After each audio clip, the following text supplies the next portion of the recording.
And hello, greetings, welcome to the Geek Battle Show here on the Extreme Improv Extreme channel. It's time to live long and prosper as we play some geeky games, do some geeky improv, and have a geeky old time as we talk about some geeky stuff that's been happening in the world or that we may have seen.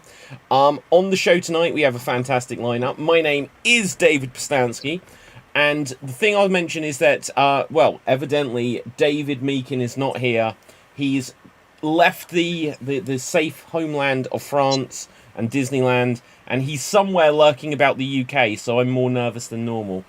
Just because we had a live Extreme Improv show last night, and he came along and I got to meet David in IRL, in real life, not in IRL. That doesn't make sense, because that would be in real life. But I met him in real life for the first time. The Blueberry was there, for those of you who know his little friend, Blueberry.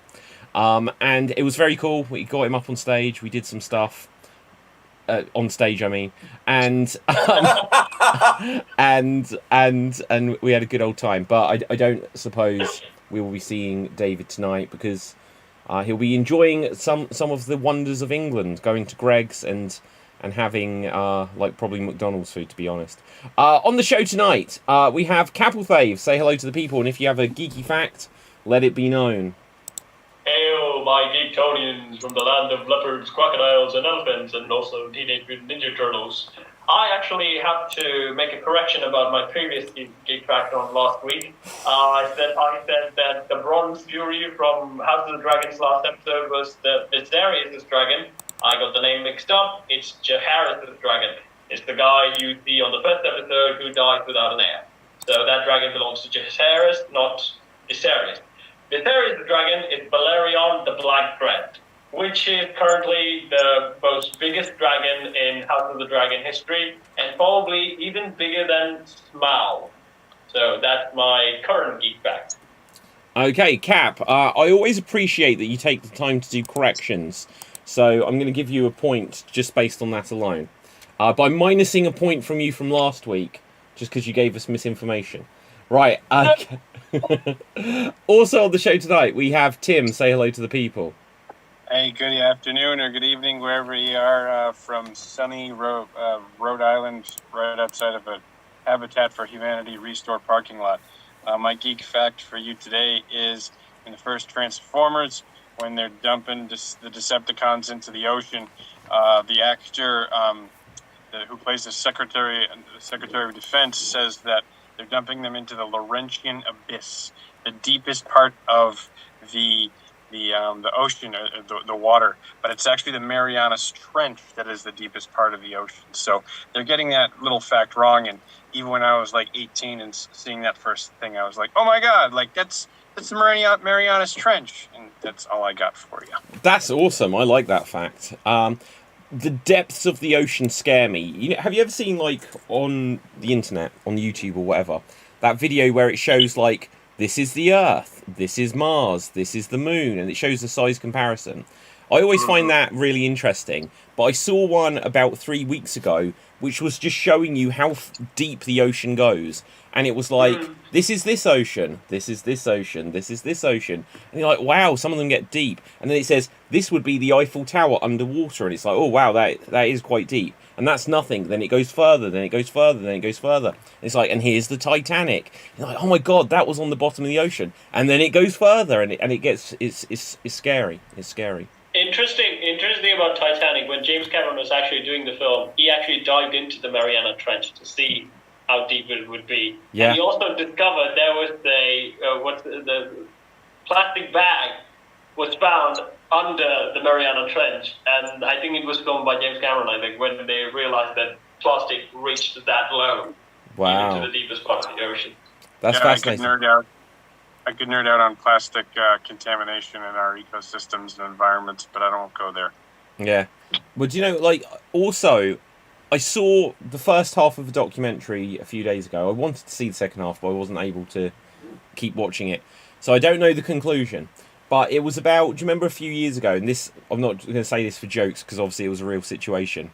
There was that plane crash, that plane that disappeared in about 2014, like Malaysia flight or something like that. It was a documentary about that.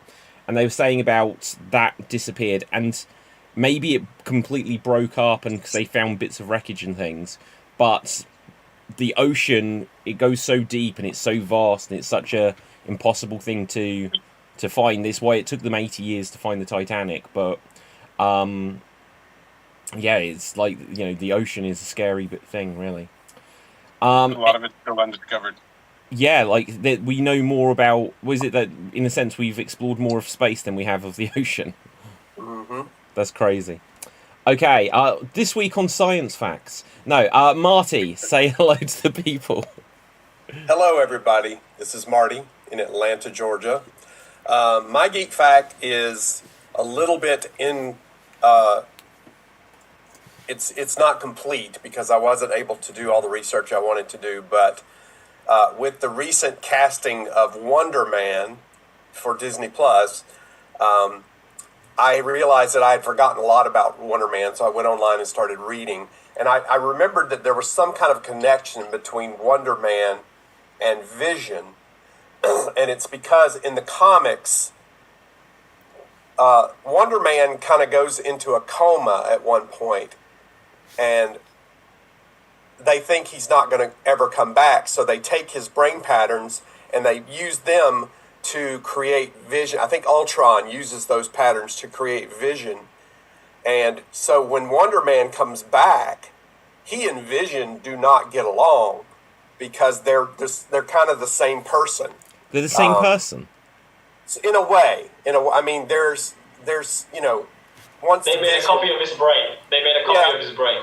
Yeah. So, but with the MCU going in the direction that it has, I don't think they can do that. I don't think they can do it that way, but we'll see. Okay, so Because who's I playing think, Wonder Man? I don't know if I forget. I don't know if I've seen. Oh, this I can't remember his name. Well, let's look this up. He played Black Manta in the Aquaman movie. Oh yeah, I did hear this. I can't remember the actor's name. And he played Dr. Manhattan in the Watchmen television series. Yeah. What does Wonder Man do? He has super strength, basically. Kind of a. I don't think he can fly. Like I said, it's been a long time since I've read. He was mainly in the Avengers comics because he was an Avenger eventually. He started out as a villain. He started out as a villain and became a hero. But I don't know how the MCU is going to adapt his story at all. At one time, they talked about James Gunn wanted Nathan Fillion to play Wonder Man. Yeah. And if you watch Guardians of the Galaxy 2, there is a poster on the front of the theater that says starring Simon Williams, which is Wonder Man is actually Simon Williams, an actor. That's his secret identity. And on the cover of that poster is like the profile of Nathan Fillion. Okay, so just to give you the update, and this may be a name where I slightly mispronounce it, so I apologise. Yahya Abdul Mateen II is the actor.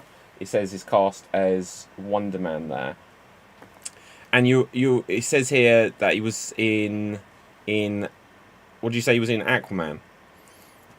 He played Black Manta. Yeah. Oh, yeah, cool.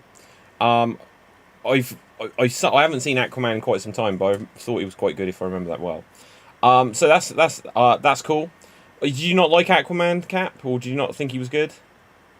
I liked Aquaman. don't hate it, but it's an okay movie. That's all I can say. It's just a normal movie. I never thought Aquaman interesting in the first place, so that can be a thing. But I just thought it was because at the tone of that DC, Aquaman seemed more bright and more funny and sort of didn't make sense at that time. So I was like, it's a good movie.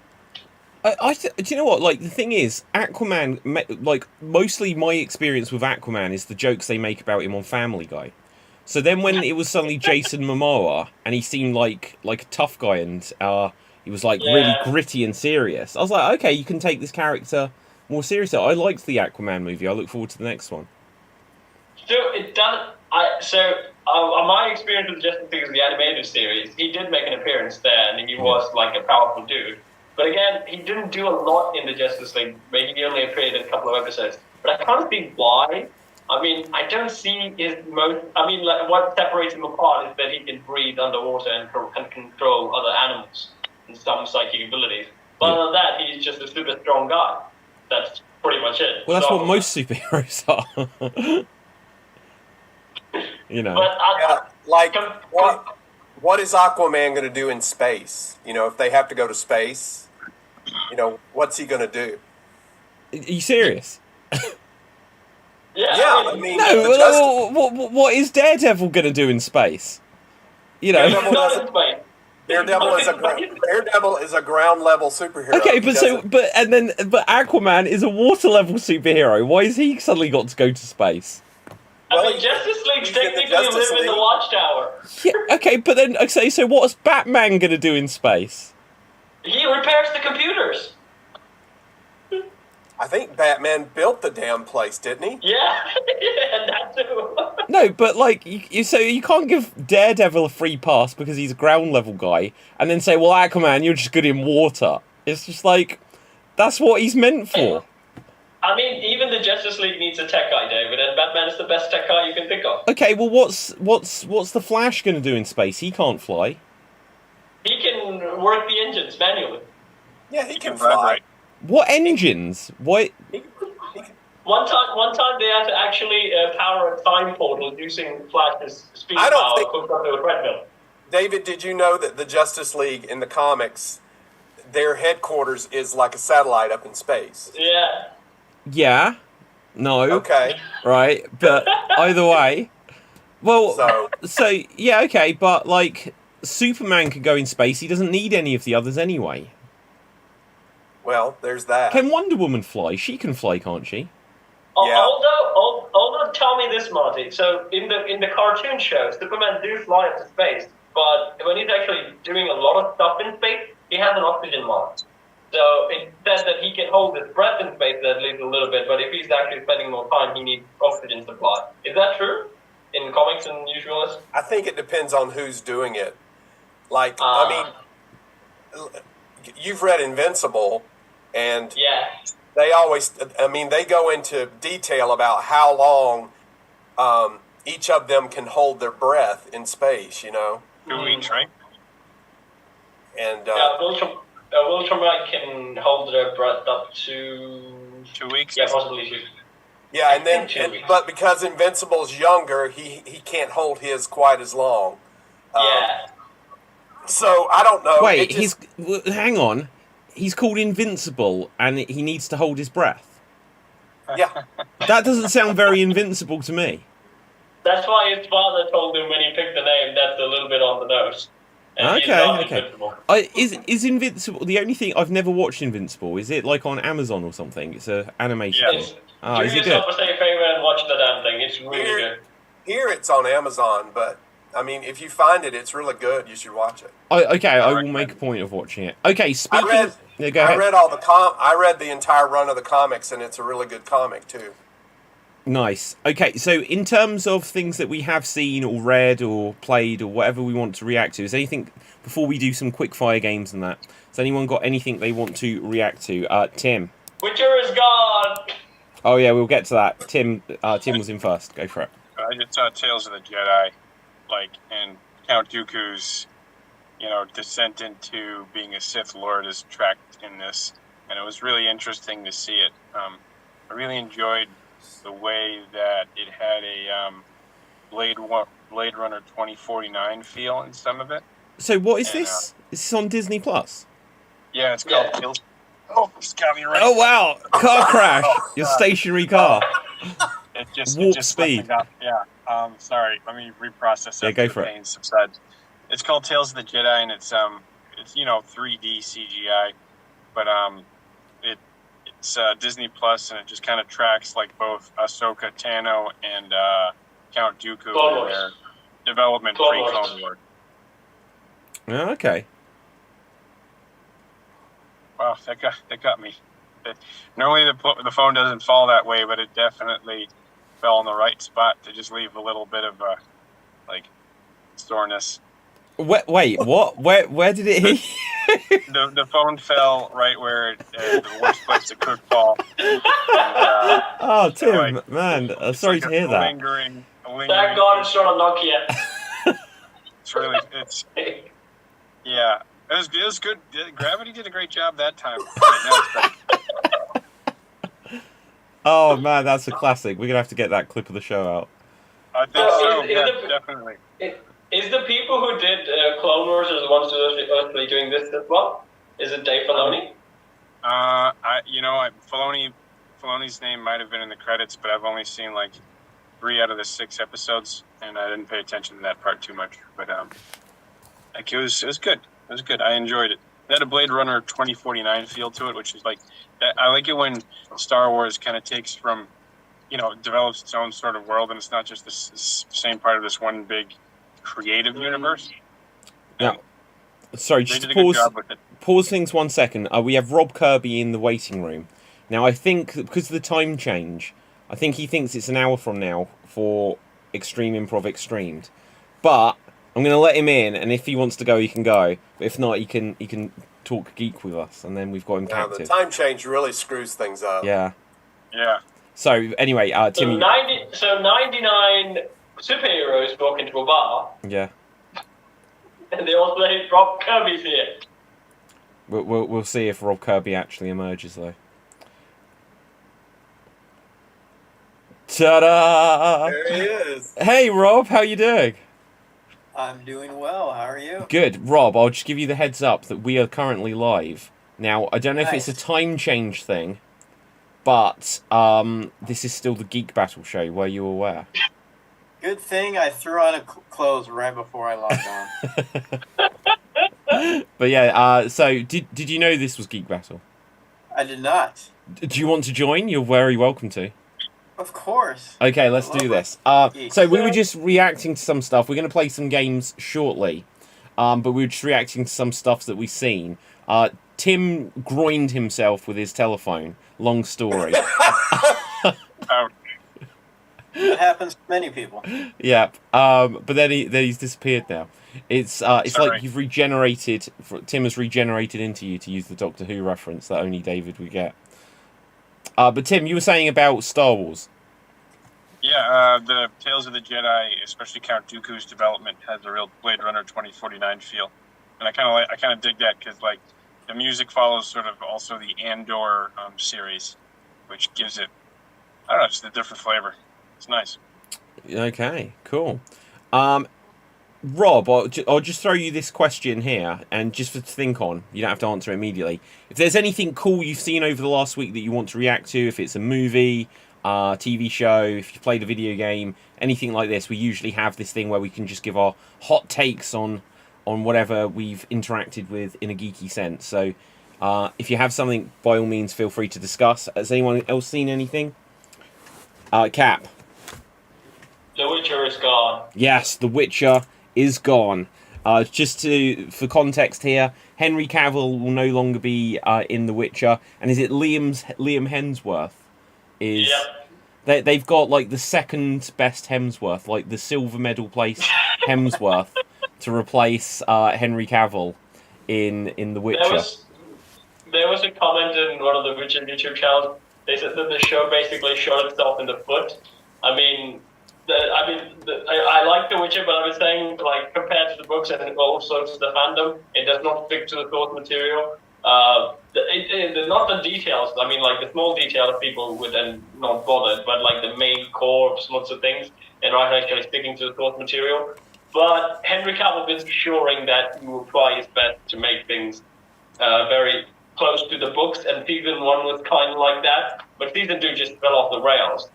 But in this, he will be in season 3. He's only going off in season 4. What I think it tells me is that because of The Rock is back and the Superman project is still back on, I think he sees far better opportunity in DC. But I think what might actually really interesting to hear is that he has filmed season 3 and he does not like season 3.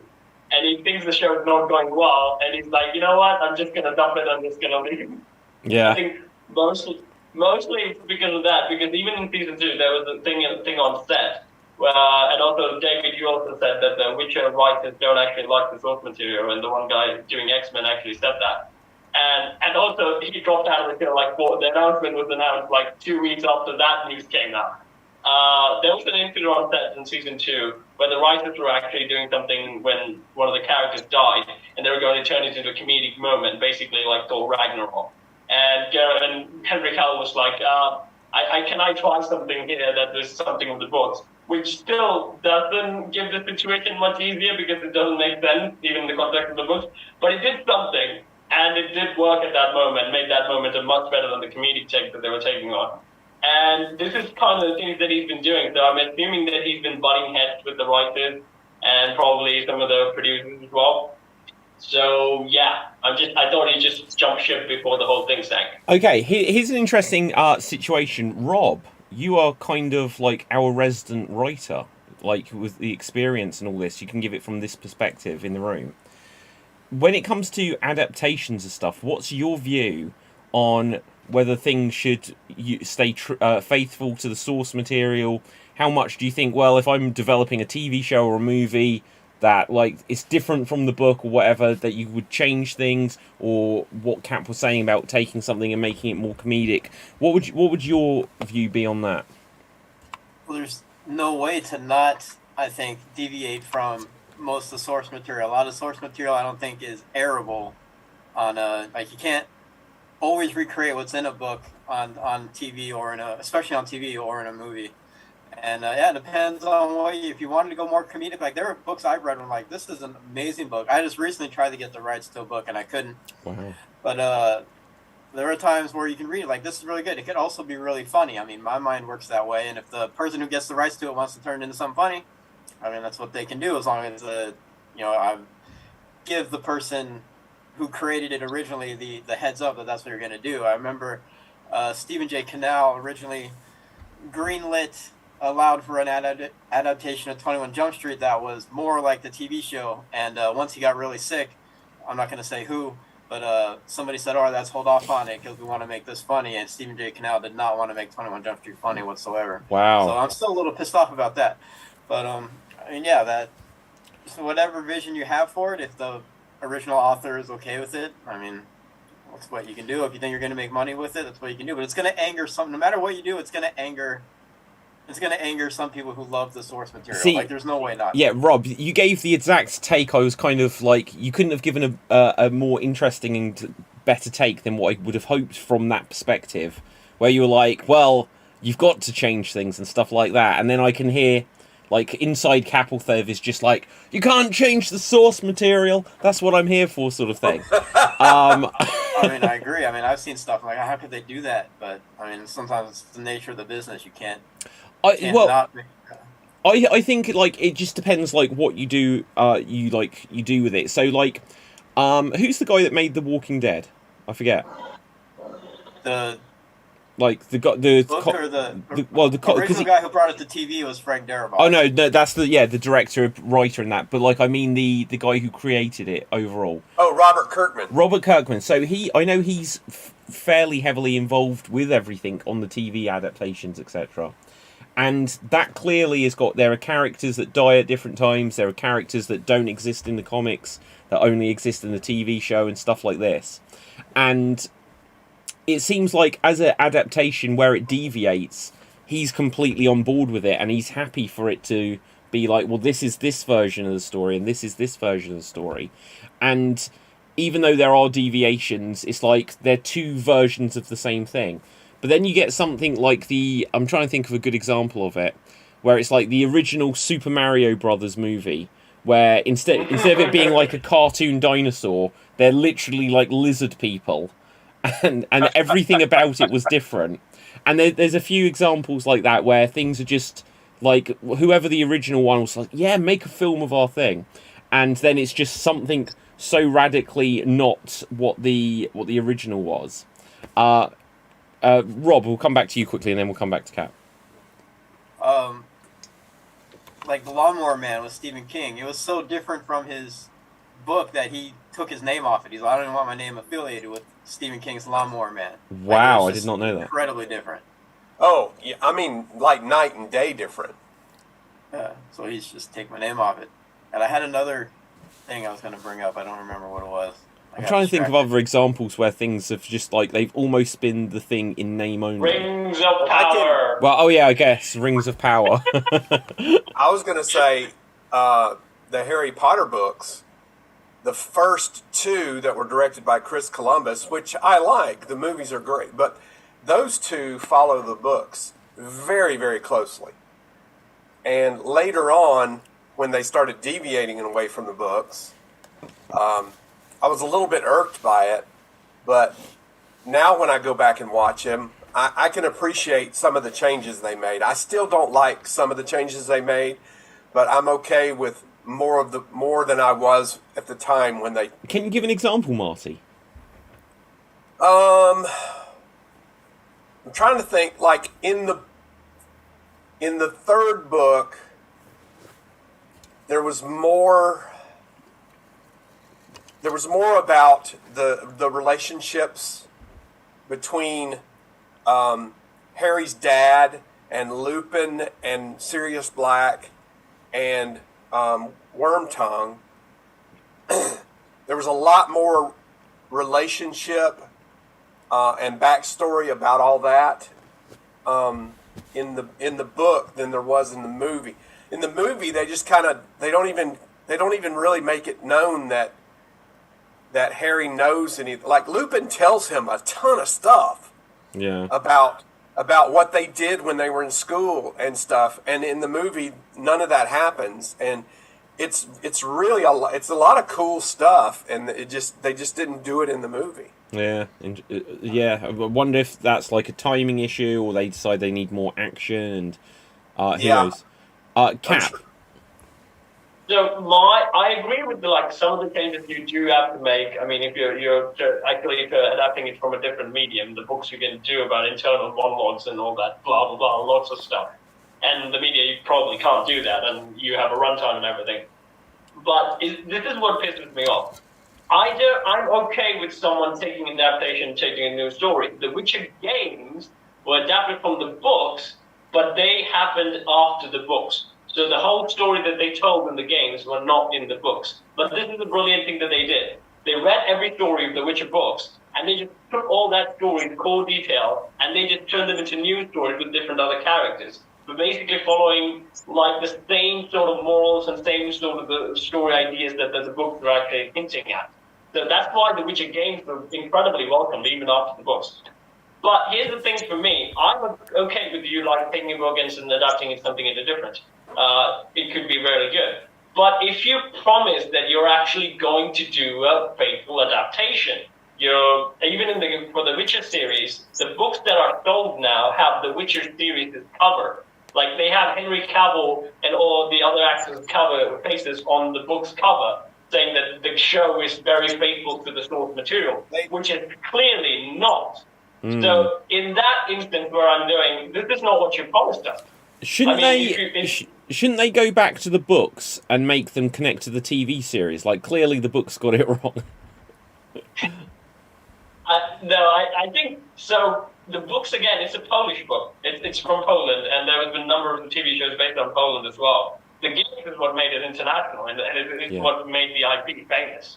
And so the first idea, the show actually does tone some details and items that are from the games as well. So they want to collaborate on different things and all that. But the thing is that they still, in the main stories, they mess up the core ideals of those stories. And that would bothers me off. And also some of the things canonically, they did not design the world to be perfectly worked. There were some time lapses, and also characters showing up that are not meant to show up, and what they're saying is probably sometimes a reference to the book that does not make sense in the current TV show. But one example I did, House of the Dragon changed a lot of details from the book. There's a lot of videos where saying, okay, this is what not happened in the book. But still, it was a very good adaptation because the core stories still had the same impact as the books. I mean, it followed what they were trying to say. Yeah. So at the end, even the writer came out and said that your character is way better than the character that I wrote. So, yeah, you can still do different changes and still make it good stuff, but it's not good. Sure. Marty? Well, I was going to say, Cap, I don't know how it is over there, but you can just about bet that anything that's got a movie coming out, they're going to change the cover to the movie images. Even if it was just like Rob was saying, Lawnmower Man, which if you read the story and then watched the movie Lawnmower Man, you would go, how did they get one from the other? Because they're nothing alike. But I can guarantee you that when the movie came out, that it's in a collection of one of his short stories. I can guarantee you that on the cover of that book, it probably said featuring the story Lawnmower Man, which is now a major motion picture or something. That's just the influence of Hollywood on everything and money making. And it's hard. I think it's harder to think of a movie that hasn't been changed from the source material than that has. That's because a good question. Yeah. Think back, the original Lord of the Rings movies, Faramir, they completely changed. In the books, he's honorable from the beginning, and in the movie, they make him sort of kind of slimy in the beginning as well. Yeah, it's a little slimy, and then he changes. Jurassic Park, Hammond is a complete villain in the book. What? Not this doddery old grandfather. What? That's unbelievable. He is the villain of the book. What? Yeah, Oh my god, they need to make that version. yeah. You can read the book. It's Right? pretty No, good. I'm not going to do that. Right. No, I'm not gonna do that. Rob.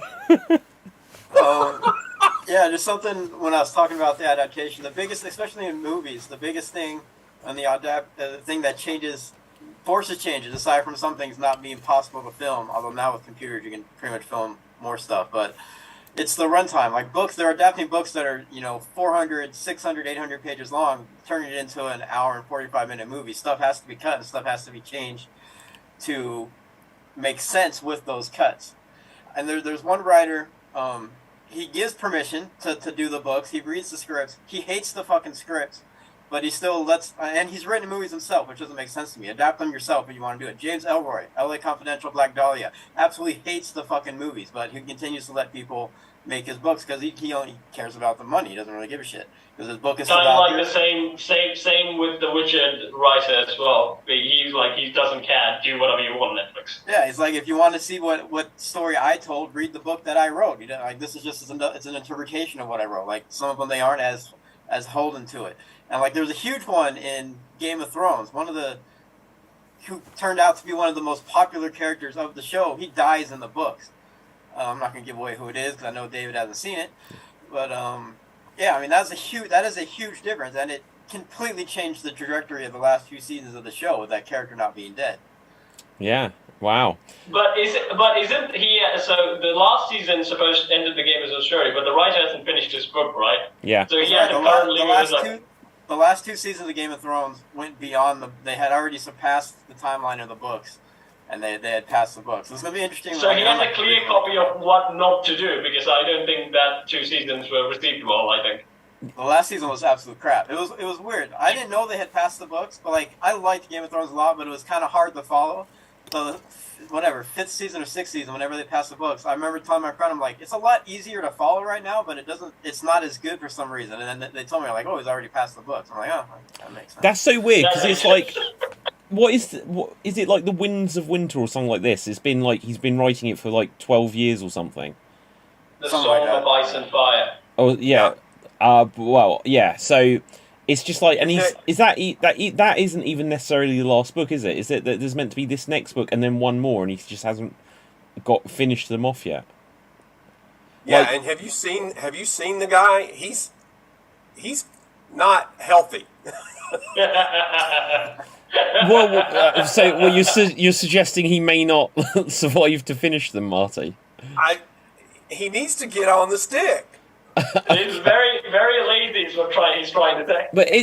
But what would end up happening, and this is a bit grim if this guy is genuinely not of great health and that, but it's like, was it Stieg Larsson wrote The Girl with the Dragon Tattoo? And he died. He'd written, I think, the first 3 books, and he died before any of them were published. And if I remember correct, he'd half written another book, and someone else has, like, you see one of these things, like where you'll see someone writing as Ian Fleming, it's someone writing as Stieg Larsson, and have, like, copied his style to finish off the story from his notes and stuff like that. A little bit like Christopher Tolkien took J.R.R. Tolkien's and, like, it's like continued the story, and they become the successor to writing it. I hope he does get to see his body of work. Yeah, and I'll look that up. Frank Herbert's son has written more Dune novels with this other guy, Kevin J. Anderson. So there's all these new Dune books out there that have nothing to do with Frank Herbert. Okay, should they count though? I don't know. I really don't care. Okay, right, Rob. But Marty, have you read Dune? I read the first book. Yeah. So have you seen the movie? What do you think of the adaptations and the stuff they did there? Because I heard like it was a very good, faithful adaptation. Oh, the new movie? Yeah. Which is only half the story. Yeah. But it's faithful, but God, was it boring. Oh, thank you. Oh my God, I hated that fucking movie. And they desaturated it so much that there was no color. I mean, David Lynch's version is not perfect by any stretch of the imagination, but I would rather watch it. Yeah. Because there's at least a little, it feels like there's life in that movie, and this one has no life. What is that, Dune? I think Yeah. I only got 25 minutes into it. Had no idea what was going on. I've never watched it since. I think The besides new one or the? The new one. Oh, okay. Yeah. So jealous. I think besides Oscar Isaac and probably Jason Momoa, and all characters had a monotone where they're like this the whole fucking movie. Yeah. And movie there was was- no rhythm. There was no rhythm. Maybe the music goes up and down during the battle scene as well, but usually no rhythm the whole movie. Well, that director, Dennis Villeneuve. A lot of his movies are kind of that way. They're just kind of, and it works for some, but for others it doesn't. So. Yeah. Okay, so apparently there is... Oh, I've lost it. As soon as I clicked on it, it's disappeared. The Winds of Winter, and then A Dream of Spring. So, and there might even be some... Then it says Blood and Fire. So it sounds like there's a lot of books that he still needs to write. I can't speak on his health on this. He is 74, so, you know, that's not game over by a long shot for people. So hopefully he'll continue to write all Listen, this. I'll call it right now. Some of those books will have to be written by someone else. Because I have Brian Sanderson. I saw a clip of him where he was like doing like a panel or something with Stephen King, and he was saying like, you know, sometimes it takes me 6 months to write 2 chapters, and that's a good time.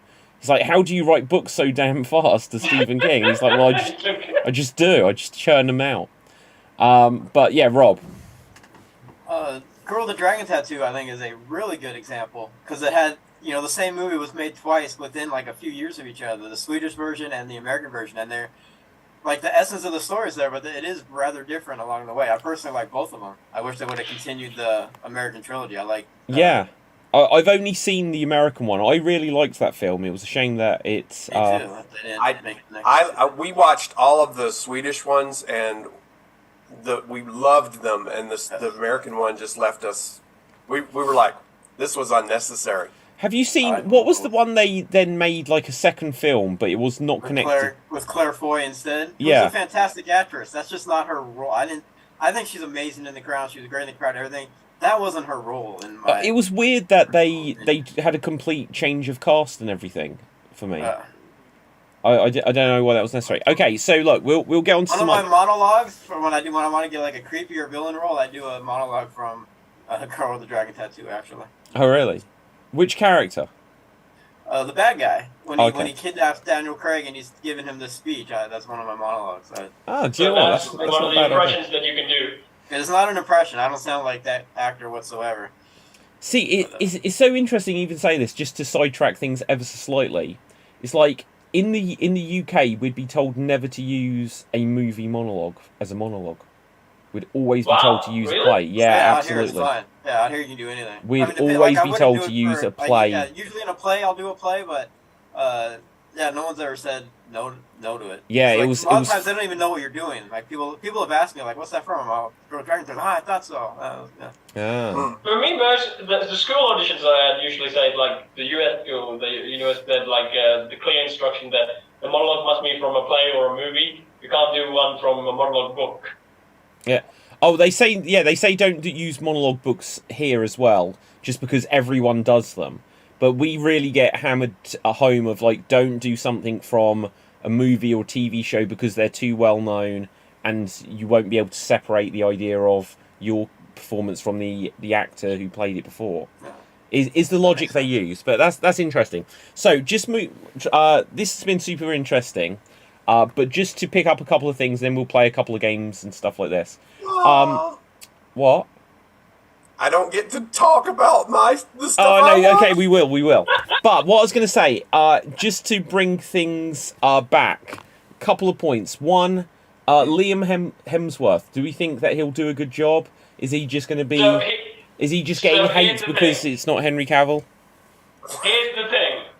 Probably because I think Liam Hemsworth is not as bulkier as Henry Cavill, so probably he would sort of fit the character well body-wise, I would say, because, the one thing I would say is the costume for The Witcher is awful because they made Geralt so much funky, which he doesn't supposed to be. In one episode, he was in the ball scene where he actually had like a game sort of gear. It's meant to be a ballroom gear, but that gear actually looked like more like a Witcher than this armor set, which made a little bit doesn't really look good. And the second thing, he was basically wearing spandex.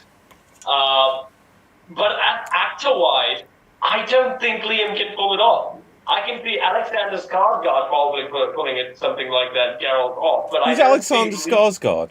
Who was it? The guy who played Northman and Tarzan. Oh, okay, yeah. I know He's in him. True Blood. Yeah, I know him. Yeah, that guy. Yeah, so I can see quite. I mean, I'm not sure about True Blood. I don't know anything about that. But based on what he's saying from Northman and Tarzan, he could actually probably pull Geralt off. But Liam, I've only seen him in the Hunger Games, and he's not even much in that. And he just still comes up as a pretty boy. So I don't really get as a rogue Witcher who's been in his life for centuries, who has a gruff attitude of the world and has dry humor. Yeah.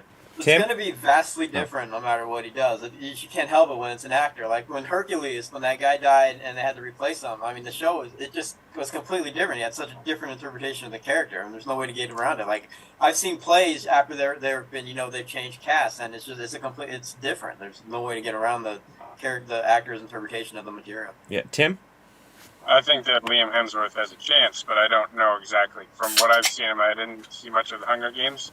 I did watch his role in The Expendables, and I think it's possible, but I just, we haven't seen Liam take on I haven't seen Liam take on a character that's like that in depth. So I'm hopeful though. Well, Because, okay. honestly, It could be good. Like Heath Ledger, when Heath Ledger did Joker, everyone thought, he's a Hollywood pretty boy. And Robert Pattinson, he was just Twilight, and then obviously he's done Lighthouse and Batman and whatever else. But also, again, the writing has to do him a lot of favors.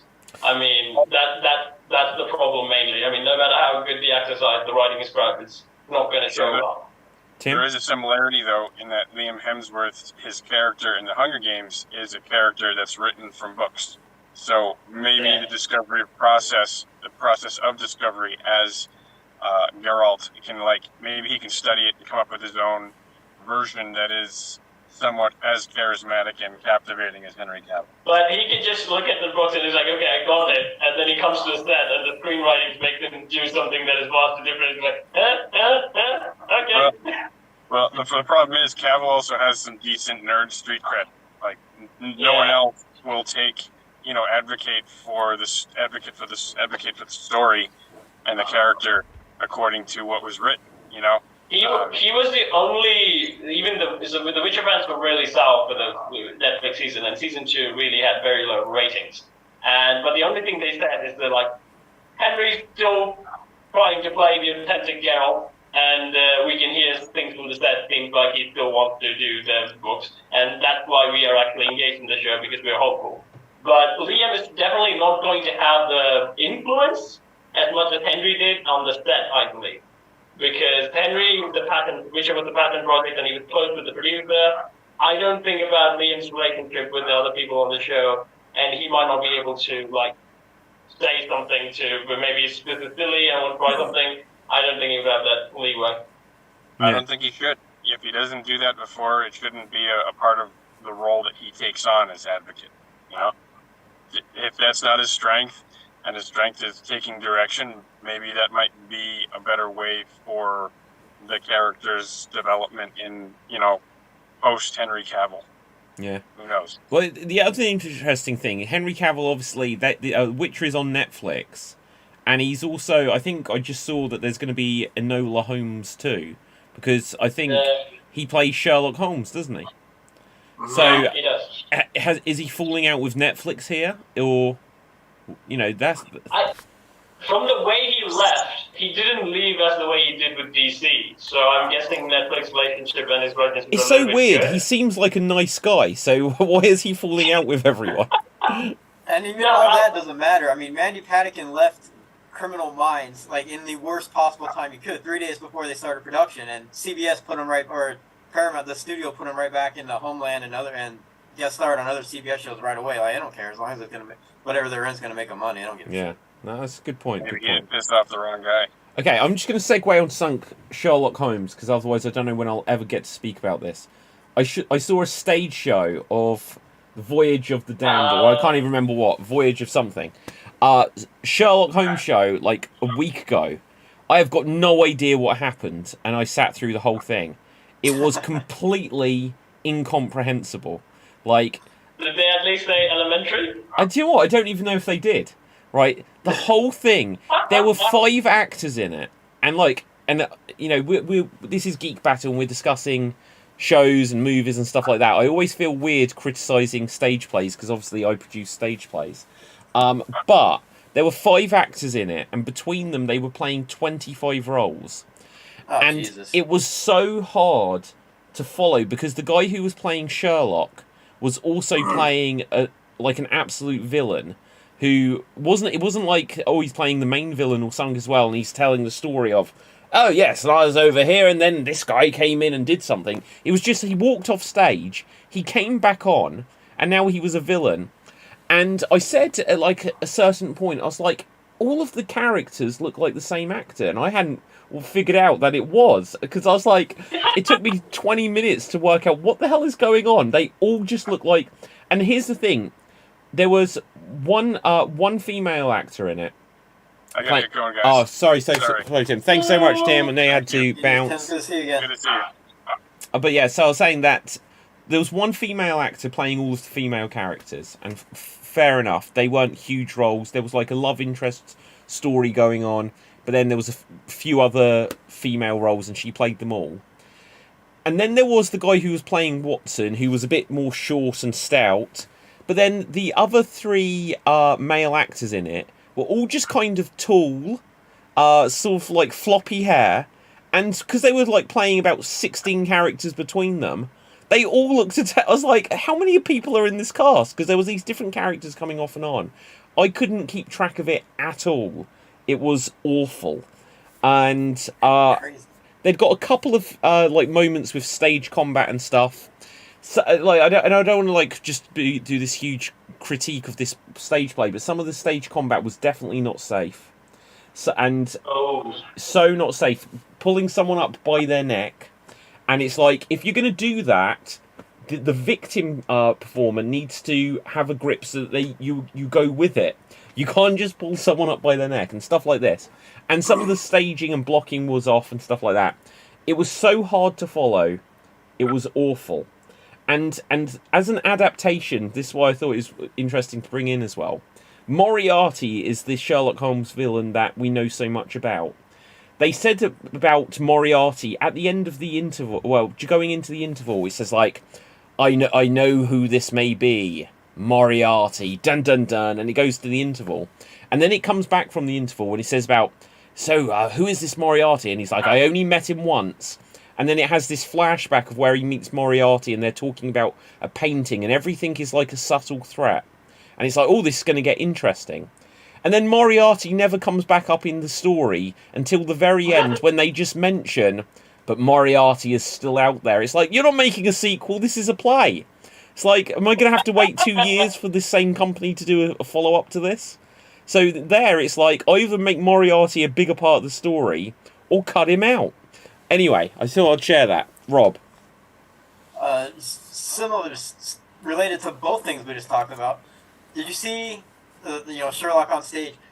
Benedict Cumberbatch and Johnny Lee Miller's Frankenstein thing, where they alternated the roles. That was on whilst I was at drama school, and I didn't get to ever see it. But I know people that did. It's on YouTube. I've seen it with them both playing both parts, and it's crazy how different it is when they're both playing the separate parts. I mean, I just want to throw that out there. I mean, that's an adaptation, and yeah. Just the 2 amazing actors, it's just crazy to see them both play the same part. Well, and then obviously they both played Sherlock. Yeah. Johnny Lee Miller was fantastic. You think he was really good at Sherlock? I do. Wow. When that show first came out, I'm like, we need to know. I mean, when Elementary came out, I'm all, if you want to watch Sherlock Holmes, just watch Sherlock's BBC. I thought by the time season 3 Sherlock came around for the BBC one, I thought it was crap. And I thought Elementary was strong all 7 seasons. I thought he was really good Sherlock. I didn't mind it. I didn't like the... I thought it was a bit too... story of the week sort of thing. Like the BBC Oh, yeah, that's what it Sherlock was. felt It was more it was a special to me. procedural. Yeah. Yeah, it felt the BBC one felt like a bigger event to me.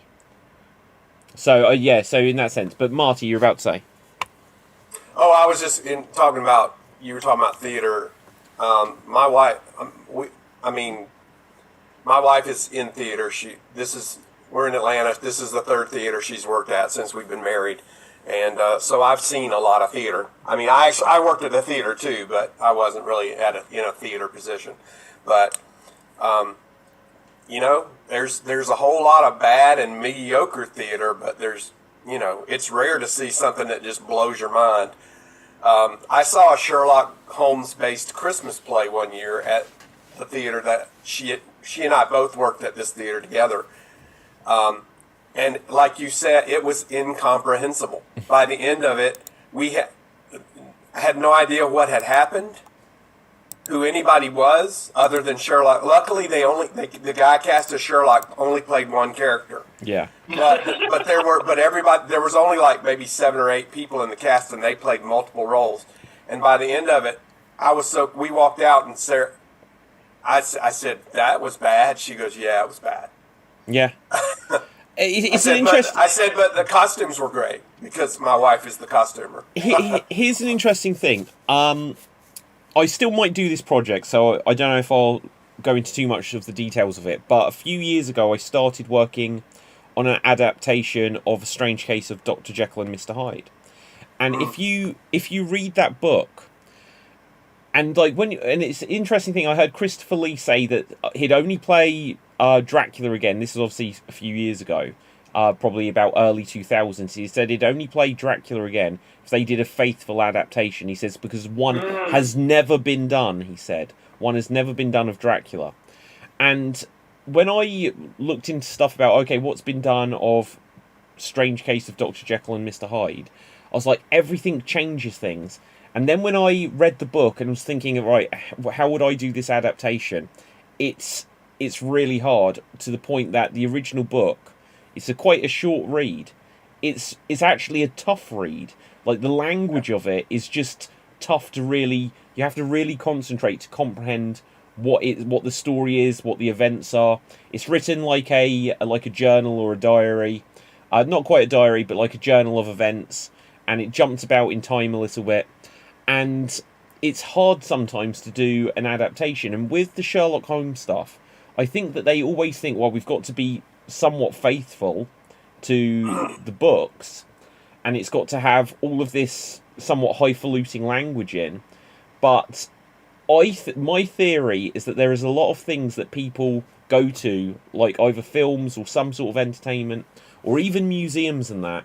And this may make me come across as a bad guy to people, but I think people go to it thinking, oh, I'm supposed to enjoy this.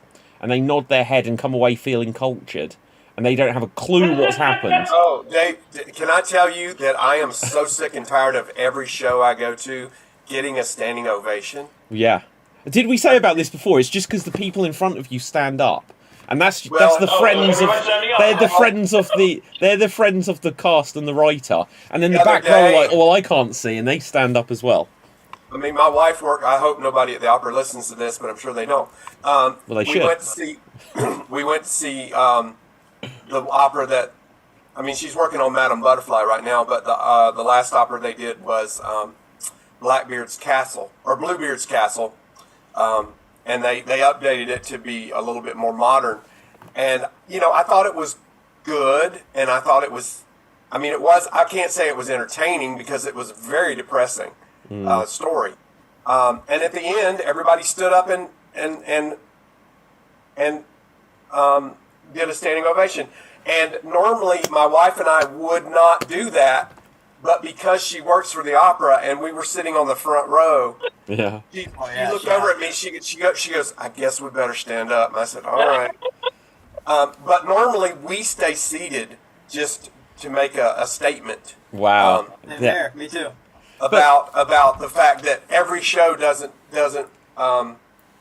Okay, let me just add this to it. Like, so when I went to New York in 2008 or 2009, I can't remember, I went to New York and we said, we got to see some stuff on Broadway. And the people I was with, because I was there with people from uni, they were so like, everyone needs to earn their claps and stuff like this. No standing ovations and stuff like that.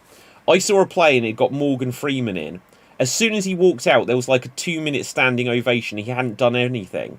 The people I were with was like, he hasn't done anything yet. But I was like, it's Morgan Freeman! Like this. I was so excited. So, you know, I'll be a turncoat. But the bigger thing for me is things like this. Is they'll be like, oh, we've seen Shakespeare. We've seen some Ben Jonson Elizabethan play. Or we've seen Sherlock Holmes. And so, oh, they said Moriarty. We've heard that from the TV show. And it's like, but the story, you couldn't follow it. But it extends to... like, obviously, jet lagged and loving it. So, like, me and Rachel will go to places and we'll often go to, like, travelling and we'll go to, like, a museum or something. Museums, for the most part, are garbage. You walk around, or, like, a castle or something like this, and there'll be, like, some stateroom, and there'll be a display with spoons and, like, a gravy boat. And it'll be like, why have I paid £18 to come in and see someone's cutlery? It's like, what am I doing here? And then you'll go in and it'll be like, and here is the royal chamber pot. It's like, now I'm looking at a toilet. And it's like, no one remembers this. No one goes away and is like, oh, do you remember those spoons we saw? It's just filler. Just tell us stories, like put up a display and say, this was the prince. This is when he had an affair with some other dude or something. This is when he killed his sister after sleeping with her. Just tell us the Game of Thrones style stuff. Put it on a display, get a wax statue, and have done with. I don't need to see spoons. I don't need to pretend that 150-year-old writing is understandable to me now. Anyway, Cap. So, the question I want to ask is that, like, if you see the Sherlock play and there's dozens of people coming in as the same actors, did you assume that, I would assume this, oh, Sherlock's in a disguise, or is he solving a crime that he did himself? Well, see, the thing is, with Watson... Well, this is the thing. Other than Watson, who was a bit like Lou Costello, frankly, right? Other than him, who was, like, short and stout, the other three guys all kind of looked exactly the same, except for one was blonde, the other was brown hair, and one was dark hair, or something like this. And so Watson was like, oh, and so then we went on the train, and he sat down, and he's like, so, howdy, partner, and he puts on some American accent, because it's got to be the story set in America. And it's like, okay, so now he's taking the role of another character. But the other two sat there. I was just like, so what? So Sherlock's having a conversation. I just didn't know. It just wasn't clear from what they were doing. Did they at least change wardrobe at all when they switched? Maybe, but it was all like 18th century period costume. So if he took a jacket off and put a jacket on, it wasn't enough.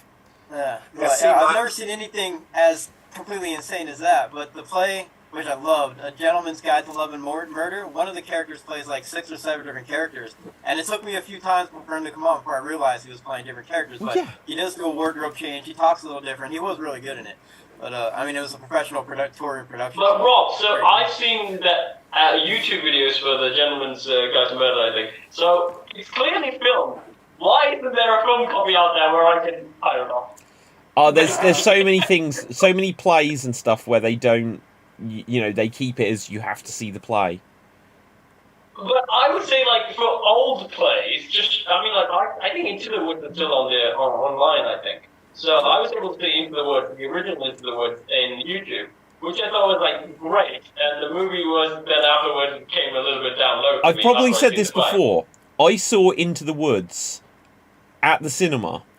Genuinely, during the film, because I was with people and I couldn't actually walk out, I got my phone up and I was watching Tom and Jerry. So it was so bad. On the poster, it was like Johnny Depp. It's like, oh, it's a Johnny Depp musical.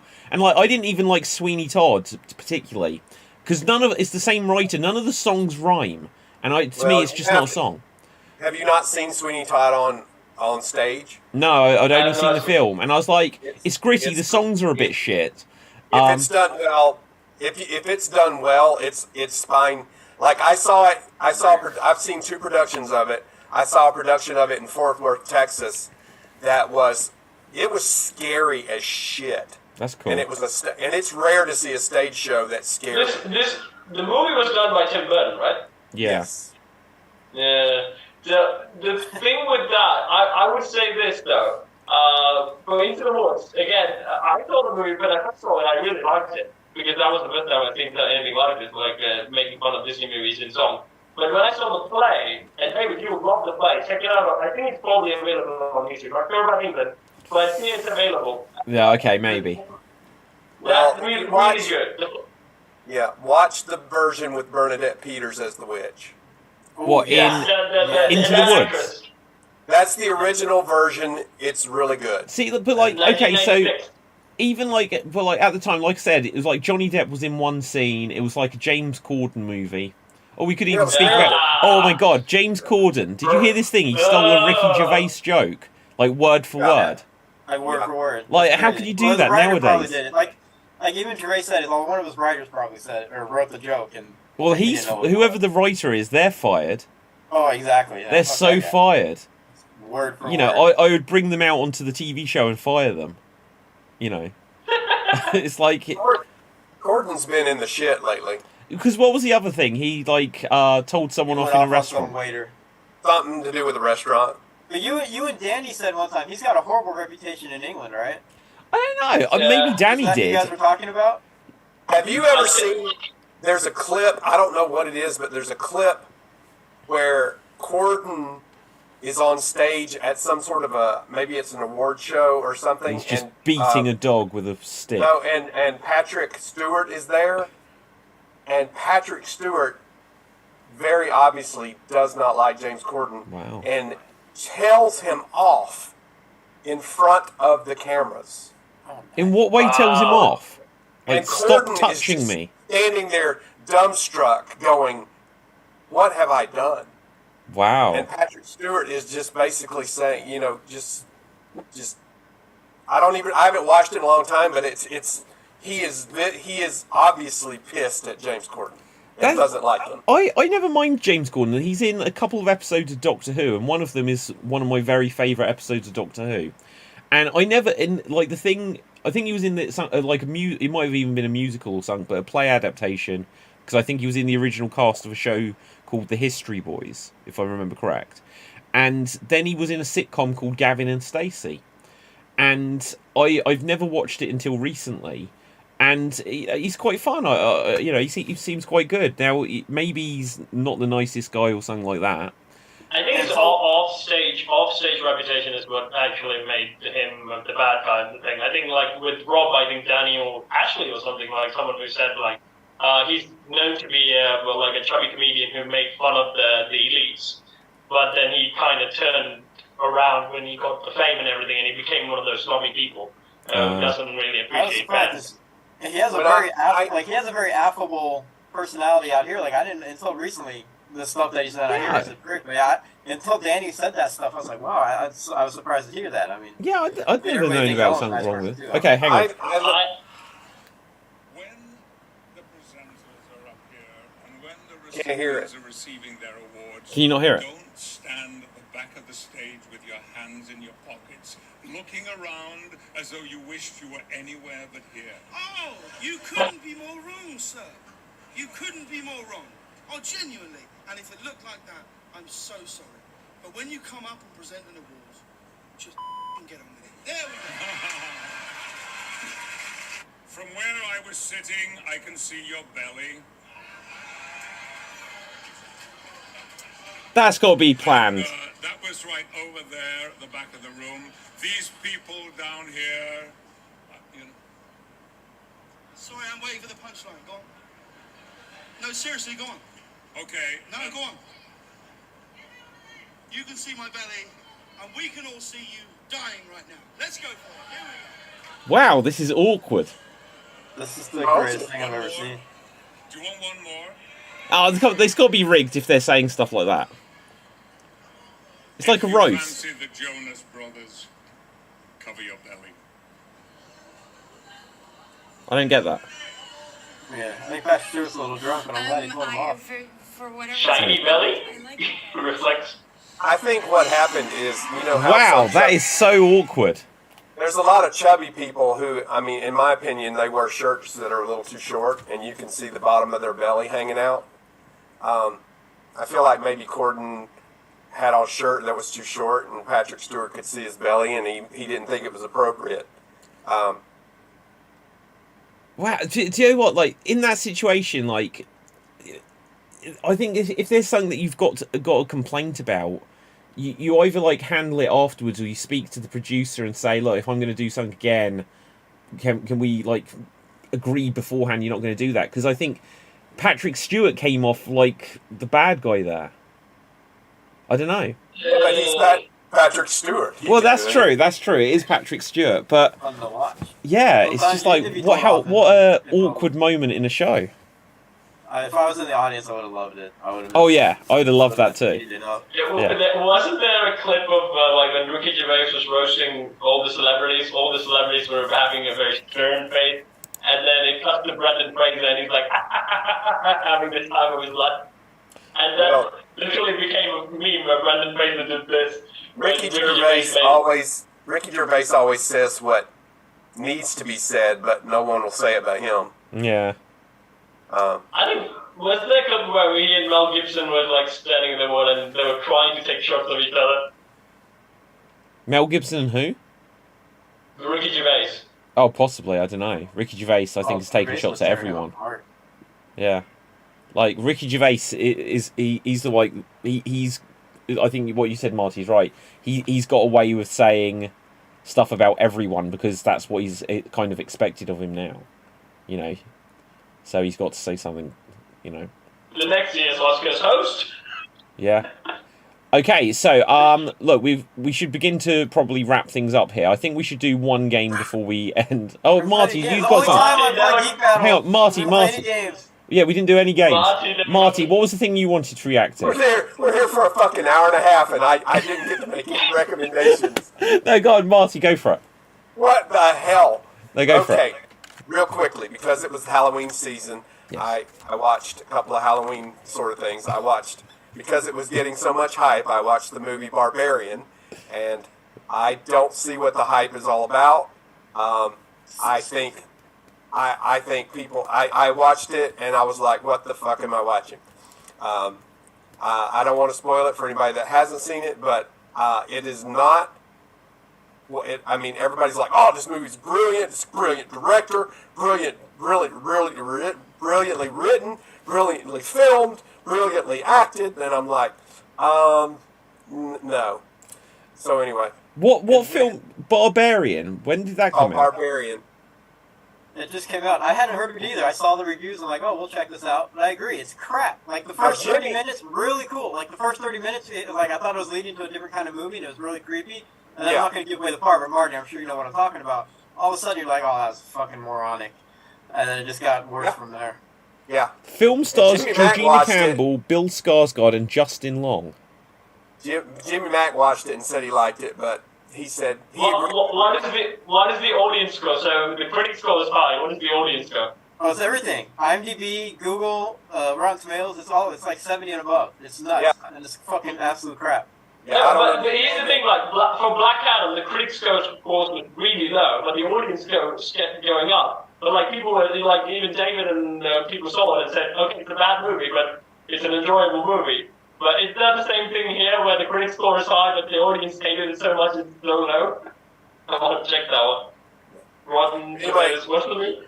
Real quickly, the other thing I watched was Guillermo del Toro's Cabinet of Curiosities on Netflix. It's an anthology series. Each episode is directed by a different director. Guillermo doesn't direct any of them. They're directed by directors he knows and likes. Yeah, that's crazy. I think, just like any other anthology show, it's uneven. Some of the episodes are better than others. If I was going to recommend any for people to watch, I would recommend 2 episodes, The Autopsy and The Viewing. Those were my 2 favorites. As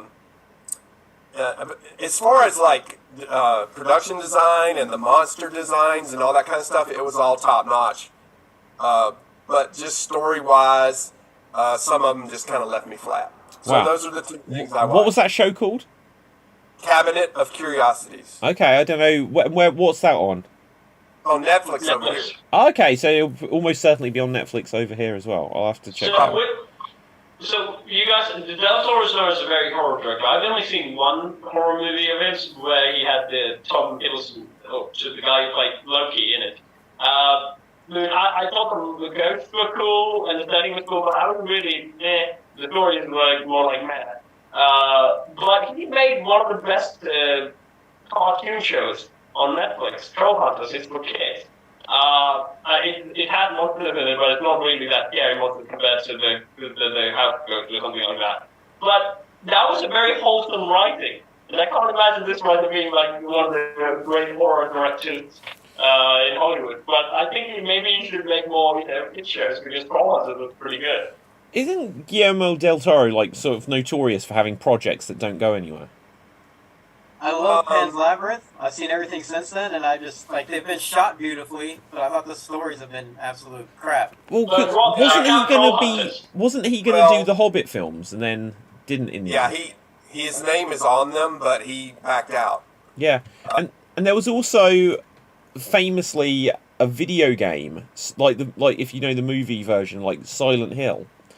There was going to be like a new video game called Silent Hills, and Norman Reedus was the star, and they released a thing of it, and then it suddenly got all cancelled, and like it just seems like time and time again, there's like every time I hear of him, it's like projects being cancelled.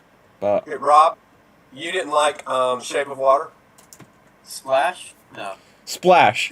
It's word for word. It's plot point by plot point. Splash. I thought it was kind of slow. Oh, I like the movie Splash. It's a dramatic version of Splash. It's the exact same movie. You didn't like one of my friends who saw it said that it's just a lady who wants to bang a fish. I don't see what's great about this movie. I haven't personally seen it.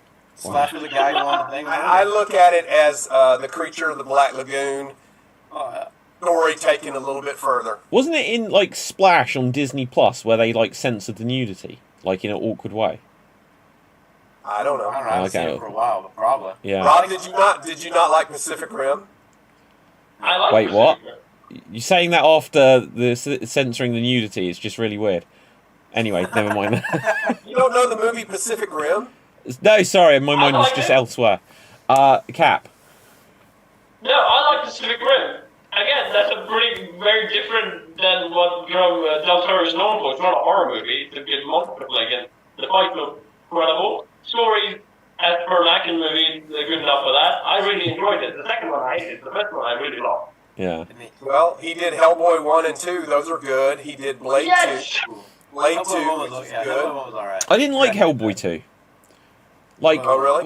Was it that like Niles from Frasier was in the first one? Yeah, they changed the robot. Yeah, but then they changed to the voice actor. No, they just let the guy that was in the suit voice it. Yeah, and that was terrible. He didn't sound right.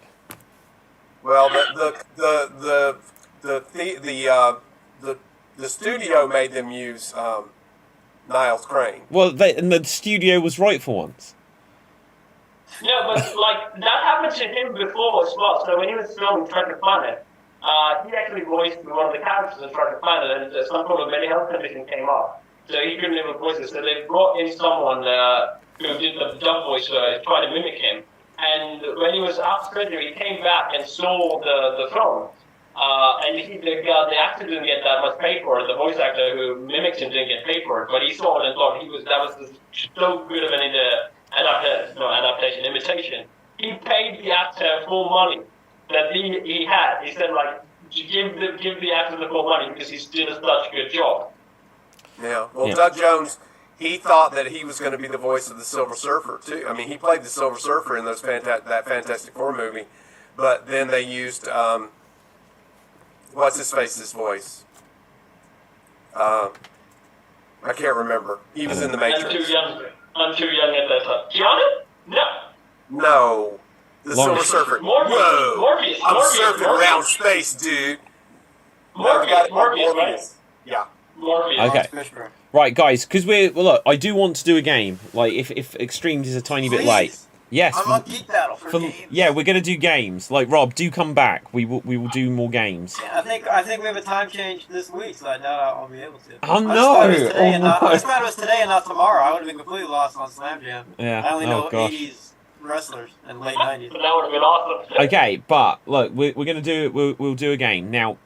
Rob, you can start off. I'm gonna give you 1 minute, and you can ask me as many questions as you want within 1 minute, where I can only give the answers yes or no. I might give a tiny bit more information, but you have to work out what the movie is.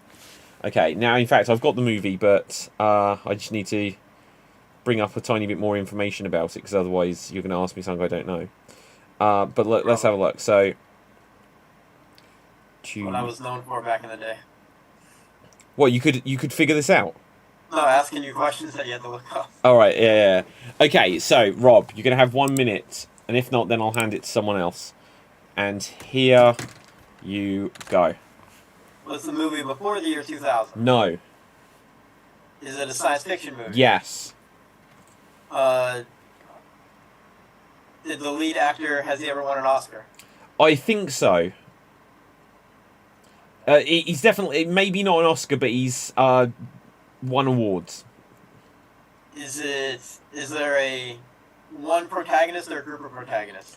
A group. Okay, I don't think he's won an Oscar. Is it an alien movie? Do you mean Do you mean literally the series Aliens, or just aliens in general? Like there's aliens in the movie. I think so. Yeah. Is it a franchise? No. Is there a female lead? Yeah. Yes. I have no idea. Is the antagonist? Is there a famous song from the movie? I don't know that. Soundtrack. Let's have a look. No, I don't think so. I don't think it's Men in Black. Is it after 2010? No. Ooh, in between 2000 science fiction. Is it Evolution? No.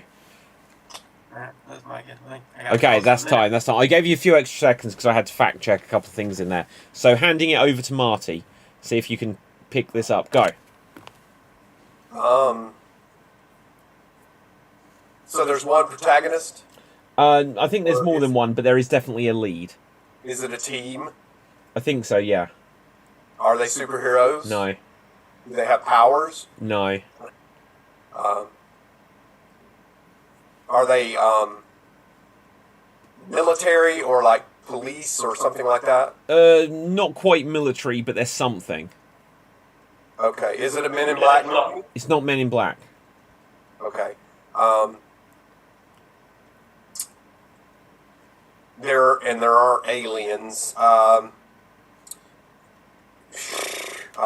Does any of it take place in space? Yes. Is it an alien invasion type film? No.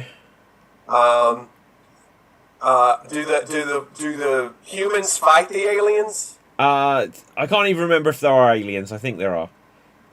What? Okay. Yes, there are. There are. There are aliens. But do they battle each other? No, not really. Okay. It's a happy movie. We come in peace and be Okay, and that is time. That is time. Right. Okay. I'll clarify the alien thing.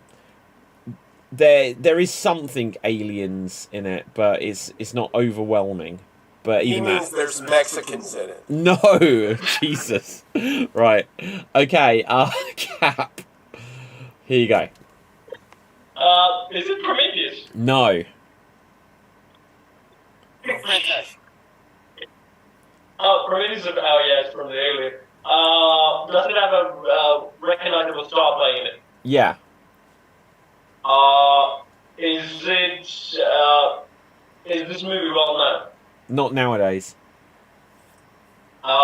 Is it like in 2000? Did it come out during the period 2000 to 2005? Yes. Oh, very early. Space movies at that time. Is it a comedy? Unintentionally. Unintentional. Is it Hitchhiker's Guide to the No. Galaxy? No. Oh, wait. That was awesome. If it's not that, then unintentional comedy. Is it Spaceballs? No, No. no, not Spaceballs. Galaxy Quest. No. Ooh. I think I have a guess. Okay, we'll say that's time there. Okay, so, Rob, what was your guess?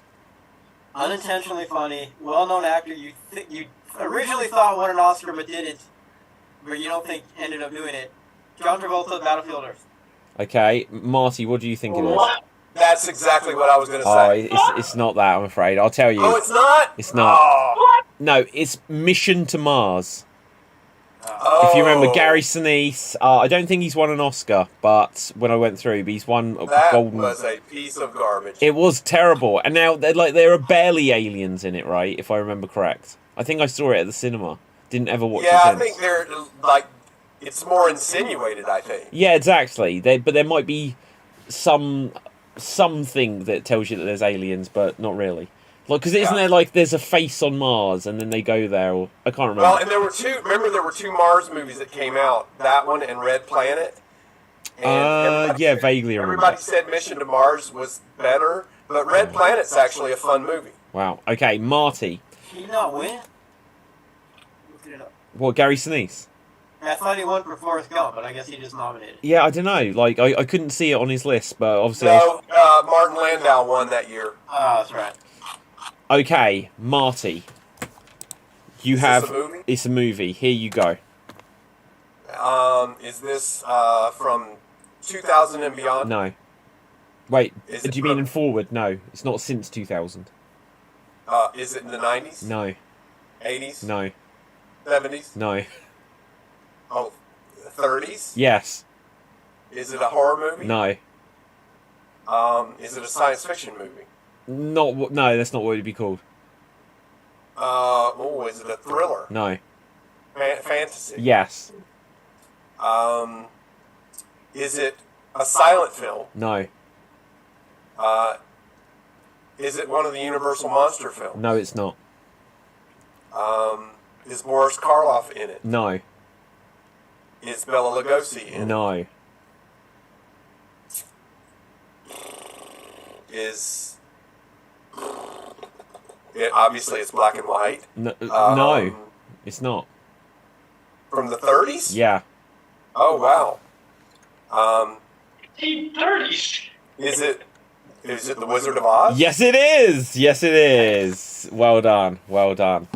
The only color film from the 30s. Well, that and Gone with the Wind. Yeah. I think are the only two. Well done there, Marty. It was The Wizard of Oz. Okay, so that brings us to Cap or Fave.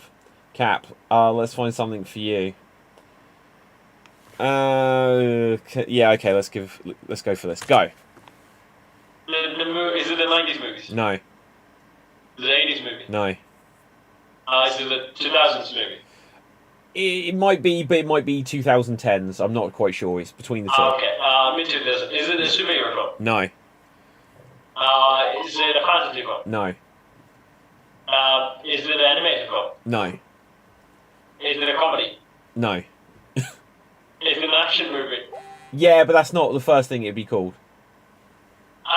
Is it an action comedy? No. Is it an action drama? No. Is it rom-com? What other genre is it? Is it drama? No. No. Is it romance? No. What is it? Is it Zombieland? No, it's not. Is it a horror movie? Yes. Thank God. Is it The Conjuring? No, and that is time. Right. Got the genre in the end, though, Cap. Right, Rob, handing it over to you, and here you go. Is the protagonist a male? No. Is this part of a franchise? Yes. Is it the first one of the franchise? No. Is the bad guy male? Yes. Has the female lead won an Oscar? Definitely not. Is the theme song famous? I don't know what it is. I don't assume so. Maybe, not really, though. From around 2010.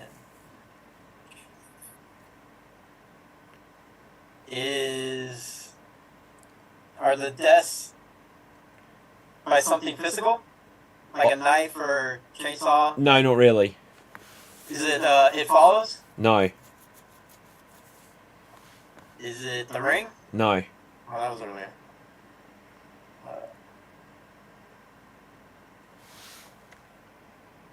Scary movie 5.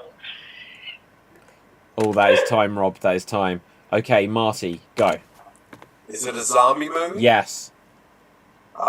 Is it a Resident Evil movie? Yes. Nice. I don't know the names of all the Resident Evil movies. Is it the second Just one? go by the It's numbers. not the second Just one. Go by the numbers. Is it the third one? I think so. I'll probably give this to you, but let's just use the time to see how close you I can get. don't know the names of the subtitles. Well, what The can Resident you see? What you can do? You've got 30 seconds to work it out. I'm going to give you the point either way, because I'll be honest. I can't- Resident Evil : Oscopy. What? Mia Jovovich is hot. No. Not Is it anymore. Requiem? Sorry. Is it Requiem? Is it Requiem? No. What? What are you saying? Requiem. Requiem or something. Raccoon? No, not Raccoon Resident City. Evil Requiem or It's not something. Requiem. I can't remember. Oh, Requiem. Okay, I'm afraid Cap has used up your time. That is over. Right. Like number 9. Now, I think that the first one was called Resident Evil. The second one, I think, was called Apocalypse. And then it was over the third or No, fourth. second one was Raccoon City, I think. No, it wasn't, Cap. Raccoon City was the second one- most recent one. Oh, yes. Right, Yeah, okay. yeah. Welcome to Raccoon City. Right. It was called Raccoon. Welcome to Raccoon City. Right, okay. But anyway, so the second one I think was called Apocalypse. Over the third or fourth one, quite possibly the third one, was called Extinction. And it's one of these weird things where you've already had Apocalypse, now you've got Extinction. They both kind of mean the same thing. Well, they gave us superpowers, basically. That's what happened in Extinction. Well, there you go. Raccoon. And then, Resident Evil 3 Extinction. There you go. Is that the one? It Is is. that the one that had Ali Larder in it? They were in the desert. Yeah, I think it is the one in the that's desert. Extinction. That's Extinction. In the desert was Extinction, Yeah. I think. Okay. It's similar to me to when there was Rise of the Planet of the Apes and then Dawn of the Planet of the Apes. Like, they both mean the exact same thing, which I cannot tell the order from those names. But anyway. Yeah, those were not good names. Yeah. But the movies were good. Requiem I would be the only thought, good title of a Sliders episode, season 5.